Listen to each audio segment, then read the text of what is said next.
Today we're going to be cleaning out the dryer vent. Let's go ahead and remove the hose. Let's go ahead and open up the kit. The kit comes with rods and also a brush. Let's go ahead and assemble the kit.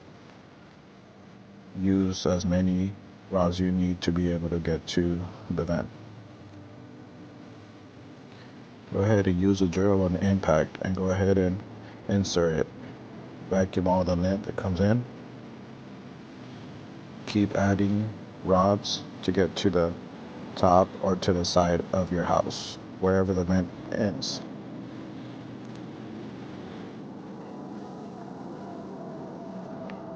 For this one, the vent's up in the roof. So let's go ahead and check and make sure the brush made it all the way up. I see it. Brush made it up. Now let's go ahead and remove it. Let's go ahead and reattach the hose. Make sure you don't use any type of tape. It has to be a special type of tape.